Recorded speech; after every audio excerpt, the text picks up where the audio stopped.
4 साल पहले तालिबान के अफगानिस्तान पर कब्जे के बाद जहां से अमेरिका उल्टे पांव लौट आया था, एक बार फिर से वहीं अमेरिका की वापसी हो गई है। इस बार पीछे की वजह तालिबान या अल-कायदा नहीं है, बल्कि ईरान पर दबाव बनाने के लिए अमेरिका यहां लौट कर आया है। रिपोर्ट है कि अमेरिका ने अफगानिस्तान के बगराम एयरबेस पर मोर्चा संभाल लिया है। अमेरिका ने 2021 में तालिबान के डर से इस एयरबेस को छोड़ दिया था। अमेरिका की मदद करने के पीछे तालिबान का अपना स्वार्थ नजर आता है।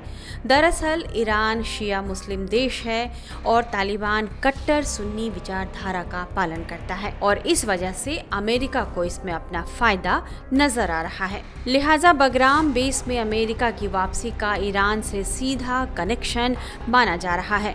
दरअसल इस समय न्यूक्लियर डील को लेकर ईरान और अमेरिका के बीच तनाव चरम पर है, लिहाजा वह ईरान को हर तरफ से घेरना चाहता है। अफगानिस्तान ईरान का पड़ोसी है और ये बेस ईरान पर रणनीतिक हमले के लिए बेहद सटीक है।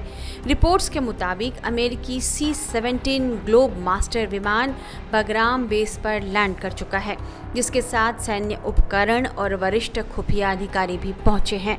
बताया जा रहा है कि इन अधिकारियों में CIA के डिप्टी चीफ भी शामिल हैं।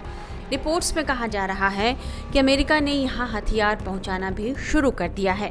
हालांकि अमेरिका या तालिबान दोनों में से किसी ने अभी तक अमेरिकी सैनिकों की औपचारिक तैनाती की पुष्टि नहीं की है, लेकिन फ्लाइट ट्रैकिंग डेटा से C-17 विमानों की मौजूदगी की पुष्टि हो चुकी है। अंतर्राष्ट्रीय रिपोर्ट के अनुसार अमेरिका ने अफगानिस्तान की मदद से ईरान को चारों तरफ घेरने का तगड़ा प्लान बनाया है।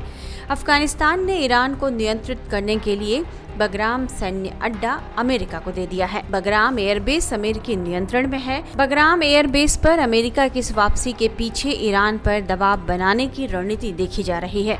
चूंकि अफगानिस्तान ईरान की सीमा से सटा हुआ है, जिससे किसी भी तरह की सैन्य कार्रवाई करना अमेरिका के लिए आसान है।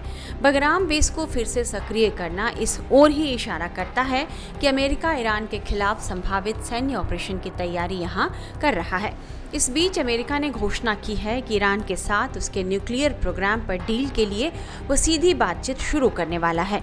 अमेरिका के राष्ट्रपति डोनाल्ड ट्रंप ने इजरायली प्रधानमंत्री बेंजामिन नेतन्याहू के साथ व्हाइट हाउस की एक बैठक के दौरान यह चौंकाने वाली घोषणा की। ओवल ऑफिस में 7 अप्रैल को बोलते हुए ट्रंप ने कहा कि उन्हें तेहरान के साथ एक समझौते पर पहुंचने की उम्मीद है, लेकिन साथ ही उन्होंने यह चेतावनी भी दी कि यदि बातचीत विफल रहती है तो इस्लामी गणतंत्र बड़े खतरे में होगा।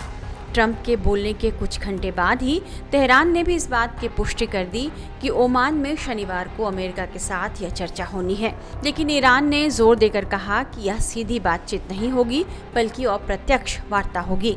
ईरान के विदेश मंत्री अब्बास अराघची ने सोशल मीडिया प्लेटफॉर्म X पर लिखा, ईरान और अमेरिका अप्रत्यक्ष उच्च स्तरीय वार्ता के लिए शनिवार को ओमान में मिलेंगे।